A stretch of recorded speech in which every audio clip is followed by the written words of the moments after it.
মাথার খুলিকে ডাক দিয়া মাথার খুলি রে, তোর কেন এই অবস্থা?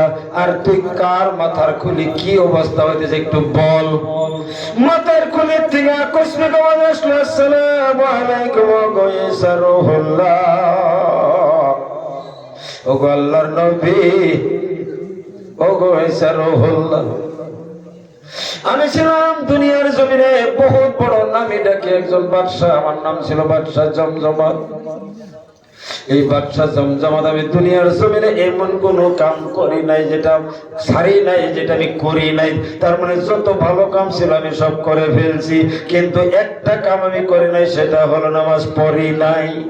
যার কারণে আল্লাহ রাব্বুল আলামিন আমাকে এমন এমন এমন করে শাস্তি দিয়েছেন। তারপরে দুনিয়ার জমিনে পাঠাইছেন মানুষের পায়ের দ্বারা আঘাত করে বেইজ্জতি করার জন্য।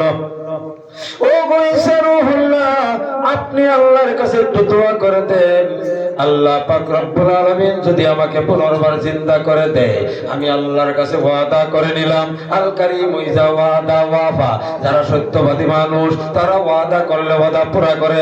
এইবার বাদশাহ জমজমাত কয়, আমি আপনার সাথে ওয়াদা করে নিলাম, আমি আল্লাহর সাথে ওয়াদা করিলাম, আমি আর জীবনে নামাজ ছাড়বো না, আর কোনো খারাপ কাজ করব না।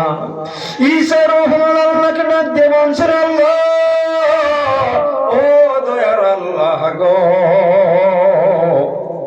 এই মানুষটা যেহেতু আমি আমার উম্মত, এই মানুষটা আমার কাছে আবদার করেছে, আমি যদি না বলি তাহলে কাল হাসর প্রান্তরে আমার কাছে দাবি করবে।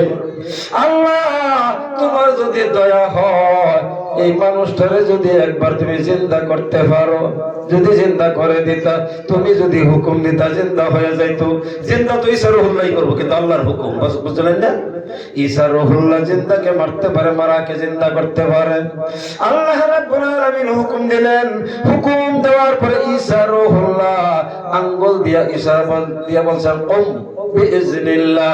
সুবহানাল্লাহ কোন, উম বিইজনিল্লাহ। ওই বান্দারে আল্লাহর হুকুমে তুই দাঁড়াইয়া ওঠ। এমন সময় বাদশাহ জমজমাত সঙ্গে সঙ্গে ওই সুয়াদ থেকে দাঁড়াইয়া উঠছেন। দাঁড়াই উঠে আসসালামু আলাইকুম ওয়া রাহমাতুল্লাহ সালাম দিল। সুবহানাল্লাহ। আর আমরা মুসলমান একটা দেখা হইলে মুখটারে ভেটকাইলে জায়গা সালাম দেয় না, আছে না? আর আমরা মুন্সি মোল্লারে দেখলে তো আরো কলিতা খালি, আর যাই হোক কইলাম না, তো মোটামুটি মনটারে ভেটকাই না। আমার ভাইয়েরা বন্ধুরা, মনটা ভেটকাই দিও না। আলিম ওলামা তুমি জন্মের সময় থেকে নিয়া তোমার মৃত্যুর পর পর্যন্ত আলিমের দরকার। জান্নাতে যখন যাবা তখন আলিমের দরকার। ওই জায়গায় নবী সুপারিশ করবে না, ওই জায়গায় কোন নবী আম্বিয়াগণ সুপারিশ করবে না, ওই সময় একমাত্র আলিম সুপারিশ করবে।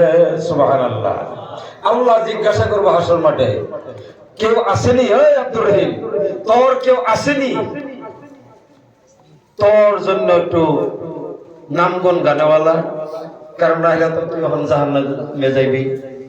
এমন সময় আব্দুর রহিম ডাক দিয়ে বলবেন, আল্লাহ আমার মন সাক্ষী দে, জুকাডি বাজারের মাধ্যমে একজন আলিম আসছিল, আমি চা খাওয়ায় বসছিলাম।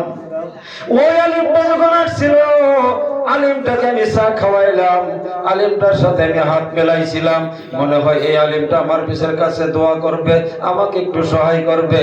ওই আলিমটা আমার নিশ্চয় ভালোবাসে, চা খাওয়াইছে তো ভালোবাসবই, কথা বুঝলেন না? তারপরে ডাক দিয়া আলিমরে ডাক দিয়া সামনে হাজির, তুমি এরা চিনো? হ্যাঁ চিনি। আল্লাহ কয় এইলারা জোহাডি বাজার আমার চা খাওয়াইছি। তাহলে আলিম বলবে, কি